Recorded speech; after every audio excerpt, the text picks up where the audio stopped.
మా వాళ్ళని మళ్ళీ మేము ఓన్ చేసుకోవడంలో తప్పేముంది? ముమ్మాటికి ట్రై చేస్తాం. The 39% is actually belongs to the Congress. మా ఓటు బ్యాంక్ అది. చూపిస్తాం అది కూడా 2029 కల్లా.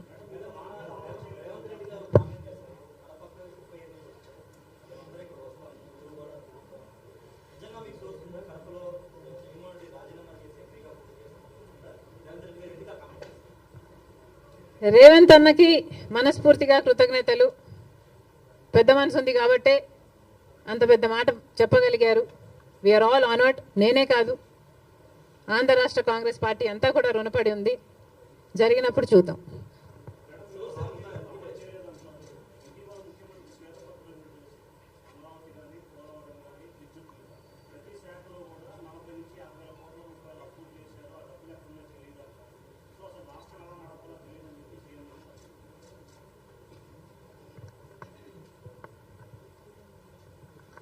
రాష్ట్రం ఎలా నడపాలో సీఎం తెలియదు అని చెప్తున్నారు అంటే నేను నమ్మను. ఆయనకు ఎక్స్పీరియన్స్ ఉంది అనుకునే జనాలు 4వ సారి ముఖ్యమంత్రినిగా చేశారు. అలాంటి స్టేట్మెంట్ ఇచ్చుంటాడు అని నేను అనుకోను. ఒకవేళ ఇచ్చుంటే that's very very irresponsible. He has to figure out a way how to take this forward. చాలా అన్యాయం. చంద్రబాబు గారు 5 సంవత్సరాలు ముఖ్యమంత్రిగా ఉండి 2 లక్షల కోట్ల అప్పు చేస్తే, జగన్మోహన్ రెడ్డి గారు 5 సంవత్సరాలుగా ఉండి 8 లక్షల కోట్ల అప్పు చేశారు. ఇక్కడ నుంచి ఎలా ముందుకు వెళ్ళాలి అనేది చంద్రబాబు గారు ఫిగర్ అవుట్ చేసుకోవాలి. అందుకు టైం పట్టొచ్చు.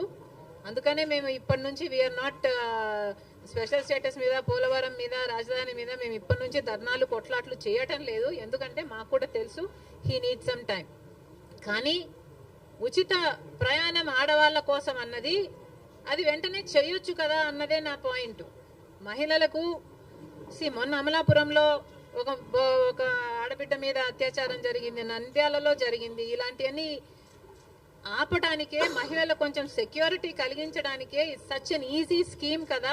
తెలంగాణలో 2 రోజుల్లో అమలు చేశారు. ఇక్కడ ఎందుకు చేయలేకపోతున్నారు? చేయండి. చేసిన తర్వాత దాని పరిణామాలు ఎలా ఉంటాయి, దాని నష్టాలు ఎలా ఉంటాయి, అది